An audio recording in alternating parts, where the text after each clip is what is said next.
Hello, everyone. You know, it's quite odd that, given my hatred of movie tie-in music videos, our longest tradition here on the show, beginning with episode 1, is spooky, scary horror movie tie-ins. Who knew horror was such a fertile ground for goofball songs with goofball videos? Given that 2 of our past Halloween episodes have explored the genre's ties to rap, why not make it a third? And just like everyone's favorite scary comic books, this one comes to you in 3 parts.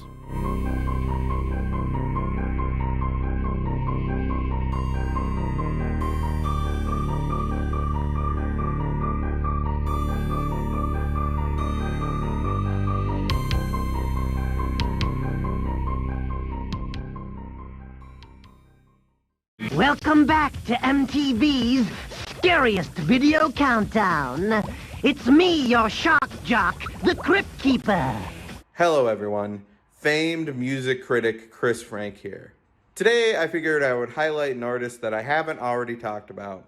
Their 1992 hip-hop single may have been their only entry on the Hot 100, but their influence is still being felt to this day. Numerous artists have named them as their favorite act. This rapper, of course, the Cryptkeeper, with their hit 1992 single, The Crypt Jam. In 1989, Robert Zemeckis teamed up with HBO to present Tales from the Crypt, an anthology series based on the comic books of the same name. The show, which was obviously meant for adults given the premium cable placement and severe thrills and chills, nonetheless caught on with kids, spawning a cartoon series and a ton of official merch. Read 'em and weep, boys. Talk about a winning hand. All of my disturbing, revolting brilliance is now available on my Tales from the Crypt trading cards. There were clothes, ornaments, toys, a pinball machine, and even a joke book for the most macabre kids on the block.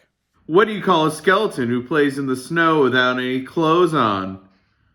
A numbskull. Blurp. What kind of car does a vampire drive? A bloodmobile. What happens to authors when they die? They become ghost writers. What happened after the werewolf swallowed the clock? He got ticks. Tooth decay. During this time, the producers figured that the Cryptkeeper could also cross over into the music industry.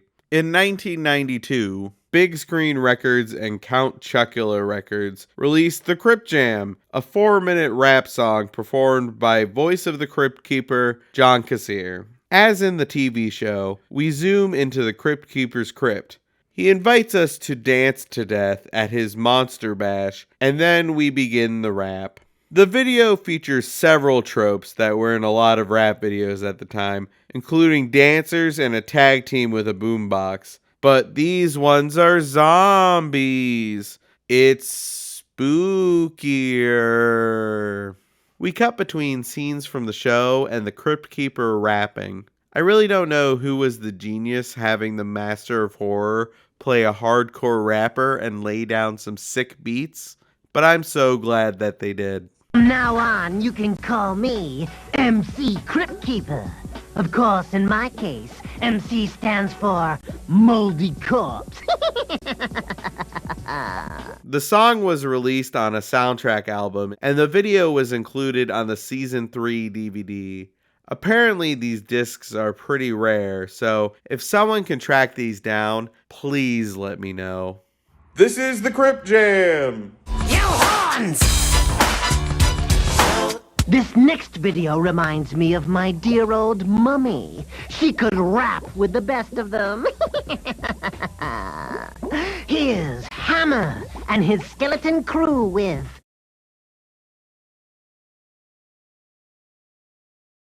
"1991 also saw the release of the first Addams Family movie. Again, the glut of tie-in merch was endless, including one of the best-selling pinball machines in the history of the medium. It also produced a soundtrack album, including MC Hammer's Addams Groove. Yes, MC Hammer wrote a song for the Addams Family, and somehow it's the most embarrassing part of his career. Yes, even more than the parachute pants. The video opens on MC Hammer pleading for his life before Wednesday and Pugsley chop his head off with a guillotine. It bounces around before Thing catches up with it. The family sits down for dinner. Now, of course, this needs to be a creepy, off-the-wall dinner, so it's revealed to be Hammer's head. I can tell that the video really wants me to be impressed with this special effect of his legs not being under the table. We then follow Hammer and his dancers as they traipse around the Addams family graveyard. The entire cast joined in for this music video. I understand that it was likely a contractual obligation to do so, but if there was anyone I felt like could have wriggled her way out of shoddy rap tie-ins, it was Angelica Houston. I fell in love with Angelica Houston on the set. She was just such a nice person. We thought it was good. But of course, that means that Wednesday and Pugsley need to do the too legit to quit hand motions. I used to be legit. In fact, I was too legit. I was too legit to quit. But now, I'm not legit. I'm unlegit. And for that reason, I must quit. Did we really need the lyrics spelled out for us? Hammer's not really spinning any complex bars here. We then have to suffer through Hammer lecturing us about living and letting live, and how the Addams family aren't hurting anybody. Big words from somebody whose head just got cut off. Yeah, this is my first music video, and it was a lot of fun doing it. I got to sword fight with the hammer. Addams Groove was released as the second single off of Too Legit to Quit, and was Hammer's last top 10 hit. It was nominated for a Grammy for Best Rap Solo Performance, but lost out to Sir Mix-a-Lot's Baby Got Back. Baby, you can make a move on me anytime. Well, that would be fine, but you see, I'm engaged. So, maybe we better just stick to business. Well, life is beautiful, especially for the nominees for the best video from a film. Hammer for Addams Groove. Queen for Bohemian Rhapsody. It also received the Golden Raspberry for Worst Original Song, beating out Vanilla Ice's Cool as Ice from Cool as Ice, and Iggy Pop's Why Was I Born, Freddy's Dead, from Freddy's Dead, The Final Nightmare, a song so cavalier and uninterested in its own movie that it actually undermined the plot. Do you really think that Freddy's dead? Is it true? You really gonna be dead? Yes, really dead. This is it. This is it. This is it. These He's films have gone. made $400 million. If this film opening on Friday the 13th does well, there's no way they'll resurrect you? Well, they can't. First of all, I'm working for somebody else now. I'm doing a TV series on another network.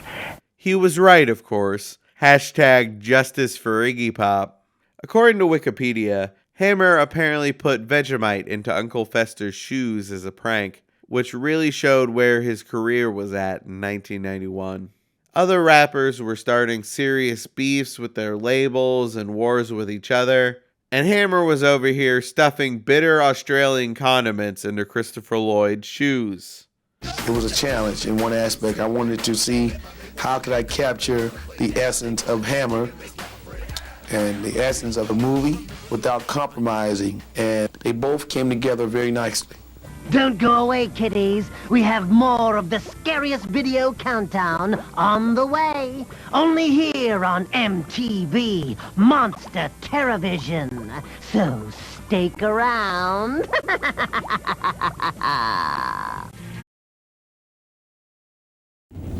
Kick it. Party people!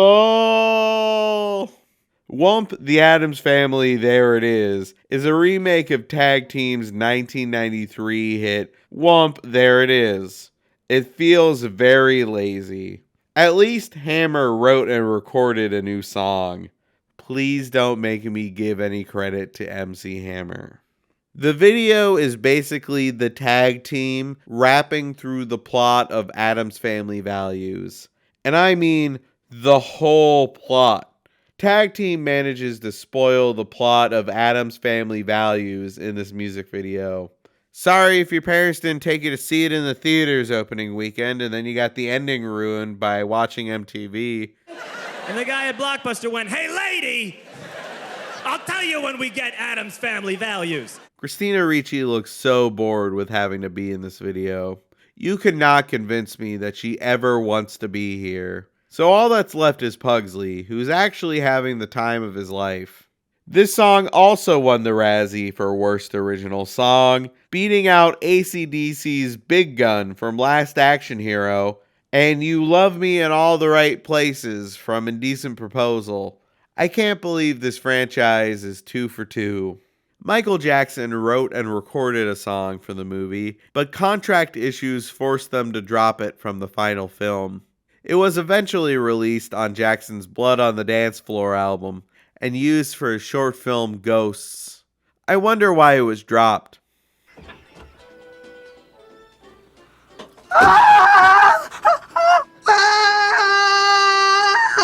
Well, what did we learn on the show tonight, Chris? Ultimately, I don't know why horror rap was such a fertile genre in the late 80s and early 90s. From the Freddy Krueger raps I've already talked about on the show, to the 3 I've covered tonight, studios just kept trying to make this happen. And obviously this was never going to happen. This was a genre that just should have stayed dead. Hey everyone. I know we don't have HBO money here at the show, but I'm going to try to do this anyway. Thanks for watching, kitties. Be sure to like and subscribe. If you have a video you're dying for me to watch, drop dead in the comments.